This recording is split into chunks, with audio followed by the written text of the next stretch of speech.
মুর্শিদাবাদের রেললাইন থেকে উদ্ধার দুটি তাজা বোমা। অন্যদিকে দেখা যাচ্ছে বাংলায় ধরা পড়ছে একের পর এক জঙ্গি। আমাদের সঙ্গে রয়েছেন ex IPS officer doctor Nazrul Islam, তার সঙ্গে কথা বলবো। স্যার, মানে কোথাও গিয়ে কি বাংলার যে নিরাপত্তা সেটা বিঘ্নিত হচ্ছে, এই প্রশ্ন আমরা আগেও বারবার তুলেছি। কি মনে করেন আপনি, এ যাবৎকালীন কি এটা বেশি করে হচ্ছে? দেখুন, এ ব্যাপারে তো কোনো সন্দেহ নেই যে খেলার মাঠে বাচ্চারা খেলতে যাচ্ছে, সেখানে বোমা পাচ্ছে। আপনি রেল লাইনের কথা বলছেন, রেল লাইনের পাশেও এর আগে পাওয়া গিয়েছে। হচ্ছে যে এখন বিস্ফোরক কারো কাছে আছে এবং সেটা বিস্ফোরক, এটা প্রমাণ করতে হলে সাজা দেওয়া যায়। অতএব পুলিশ যদি চায় তাহলে বিস্ফোরক কেউ রাখতে সাহস করে না, কিন্তু পুলিশ শাসক দলের আশ্রয়ে থাকা অপরাধীদের কাছে বিস্ফোরক থাকলে ধরছে না বলে এই বিস্ফোরকের এত বাড়াবাড়ি হচ্ছে। যে কোনো জায়গায় পাওয়া যাচ্ছে, এগুলো রেল লাইনে কেন পাওয়া যাচ্ছে? হয়তো কেউ রেখে এসেছিল যে সেটা রেলের কিছু অন্তর্গত হবে, অথবা মনে করছিল যে চারিদিকে যে ঝামেলা হচ্ছে তাতে সার্চ সিজার হতে পারে, সেই জন্যে বোমাটা ডিসপোজ অফ করে দিতে ছিল অন্য জায়গায়, জায়গা না পেয়ে রেল লাইনে ওটা ফেলে দিয়ে গিয়েছে। যে কারণেই হোক, বোমাগুলো তৈরি করা হয়েছিল ব্যবহার করার জন্য। সেটা ঘটনাক্রমে রেল লাইনের ধারে বা খেলার মাঠে বা অন্য কোথাও যাচ্ছে এবং সেখানে নিরাপদ ছেলেমেয়েরা আহত হচ্ছে, সেটা অবশ্যই নিরাপত্তার প্রশ্ন। স্যার, আপনি দীর্ঘ সময় পুলিশে থেকেছেন, কাজ করেছেন, আপনার সময় কি এরকম একটার পর একটা ঘটনা এরকম আসতো? মানে আমরা যে দেখছি মুড়িমুড়কির মতো একটার পর একটা এই বিস্ফোরক সংক্রান্ত ঘটনা। এখন দেখুন, 80-র দশকে আমার যখন শিলিগুড়িতে পোস্টিং হয় তখন সেখানে এরকম ঘটনা ঘটত। তো আমি কি করতাম যে কোনো একটা লোককে খরিদ্দার সাজিয়ে যারা বিক্রি করতো, আমাদের পুলিশের ইন্টেলিজেন্স কালেক্ট করার পদ্ধতি আছে, তাদের কাছে পাঠিয়ে দিতাম। দু একটা তারা বিক্রি করতো, তখন যে বিক্রি করছে তাকে ধরতাম, তারপর তাকে জিজ্ঞাসাবাদ করে কার কার কাছে তারা বিক্রি করেছে বা কার কাছ থেকে তারা এনেছে তাদেরকে বের করতাম। তো এইরকম করে কয়েকটা যখন করা হলো, তারপর দেখা যাচ্ছে যে আর বিস্ফোরণ হচ্ছে না। তো এটা পুলিশ যদি চায় করতে পারে এবং বন্ধ করে দিতে পারে। অর্থাৎ পুলিশই মানে চাইছে না, কি বলতে চাইছেন আপনি? মানে কেন এটার বারবারন্ত? তাহলে পুলিশ চাইলেই বন্ধ করতে পারে, তাহলে কেন হচ্ছে না বন্ধ? কেন তো পুলিশ চাইছে না কারণ পুলিশ যদি নিরপেক্ষভাবে কাজ করে তার না চাওয়ার কোনো কারণ নেই। কিন্তু ধরুন পুলিশ কোনো একটা পার্টির হয়ে কাজ করছে, তো সে পার্টির আশ্রয়ে যে গুন্ডা বদমাশেরা আছে, তো পার্টির লোকদেরকে তারা বাঁচাবে এবং তাদের বিপক্ষে যারা আছে তাদের মারধর করবে। এতে দু একদিন আগে আপনারা দেখলেন নন্দীগ্রামে কী হলো, বা অন্যত্রও দেখছেন যে রাজনীতি করে তার অন্যদিকের লোকেরা তাকে মেরে দিচ্ছে। এখন আর যে রাজনৈতিকভাবে মোকাবিলা করবে সে যা বলছে বা সে যে কাজ করছে তা না, মেরে দিচ্ছে, যেন মেরে ফেলাটা খুব সহজ ব্যাপার হয়ে গেছে। এবং আপনারা কলকাতাতে দেখেছেন পাটুলির ঘটনায় যদি আমরা বলি যে একটা ছেলেকে মাত্র 10,000 টাকা দেবে, তার মধ্যে 2,500 না কত দিয়েছে, সেগুলি করতে চলে এসছে কাউন্সিলরকে। তা আপনি ভাবুন যে এটা কত সহজ ব্যাপার হয়ে গেছে। তারপরে অনেক কিছু বাইরে এসছে যে কেন এগুলো হয়েছে। তো এই রকম এখন আমাদের যারা রাজনীতিবিদ আছেন তারা এমপি এমএলএ হলে তো কোনো কথাই নাই, মন্ত্রী হলে তো কোনো লেখাই জোখাই নাই।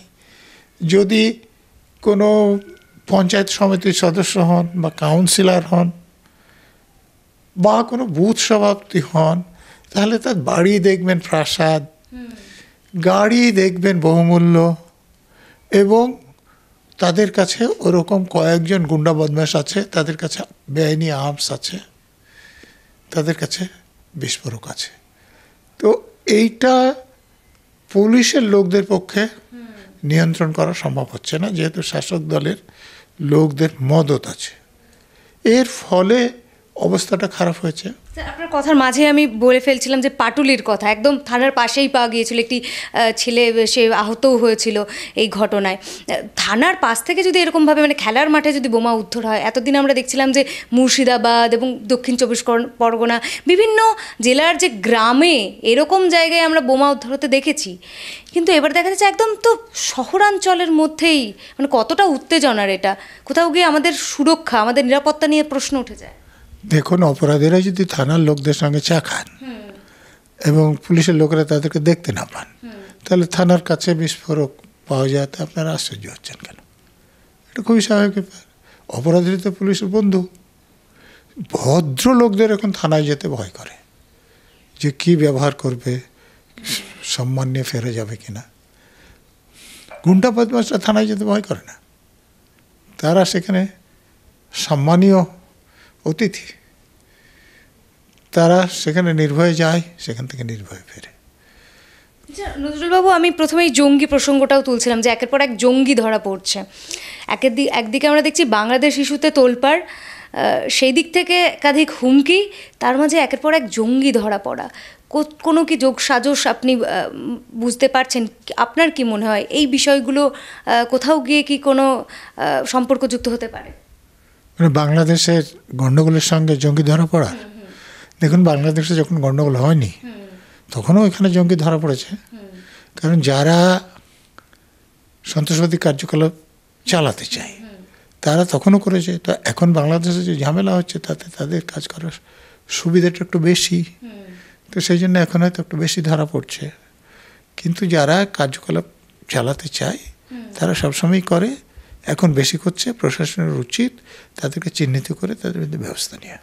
স্যার, আমরা জানি যে ৭১-এর যে মুক্তিযুদ্ধ বাংলাদেশের, সেখানে ভারতীয় সেনার একটা ভূমিকা ছিল, তারা সহায়তা করেছিল।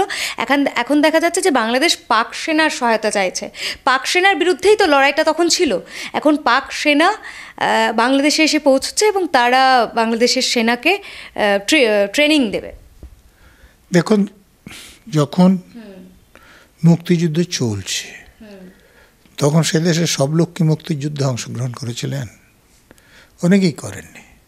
অনেকে ভারতে এসে আশ্রয় নিয়েছিলেন, অনেকে সেখানেও দূরত্ব রেখে চলছিলেন, অনেকে মুক্তিযুদ্ধের বিরোধিতাও করছিলেন। তো সকলেই যে পাকিস্তান থেকে, পূর্ব পাকিস্তানকে ভেঙে বাংলাদেশ করতে চেয়েছিলেন সে দেশের সব লোক, এরকম তো নয়। তো সেই লোকগুলো তো বাংলাদেশে আছে। তো তারা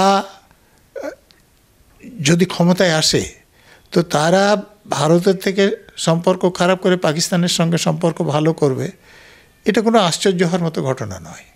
তা আমার তো মনে হচ্ছে সেটা সেরকম কিছু ঘটছে। কোথাও গিয়ে এই যে অন্তর্বর্তীকালীন সরকারের প্রধান ইউনূস, তিনি কি তাহলে কি বলতে চাইছেন? তিনি তো ফিগার হেড, তিনি কতটুকু সিদ্ধান্ত নেওয়ার মালিক। যারা তাকে বসিয়েছে তারা সিদ্ধান্ত নেওয়ার মালিক, আপনাদেরকে এইটা বুঝতে হবে। এবং যারা বসিয়েছেন তারা আওয়ামী লীগের বিরোধী। ফলে দেখুন, আমাদের যদি এ রাজ্যের কথা ধরেন, তো এখানে তৃণমূলে যত বেশি মুসলমান আছে বিজেপিতে আছে কি? তো আপনি যদি কালকে বিজেপি এখানে ক্ষমতায় আসে এবং তৃণমূলের লোকদেরকে পেটাতে শুরু করে, পেটানো আইনসঙ্গত আমি বলছি না, কিন্তু যদি শুরু করে, তো যাদেরকে পেটাবে তাদের মধ্যে অনেকেই তো মুসলমান হবে। তো সেটাকে এটাও বলা যায় যে বিজেপির লোকেরা তৃণমূলের লোকদেরকে পেটাচ্ছে, এটাও বলা যায় যে হিন্দুরা মুসলমানদের পেটাচ্ছে।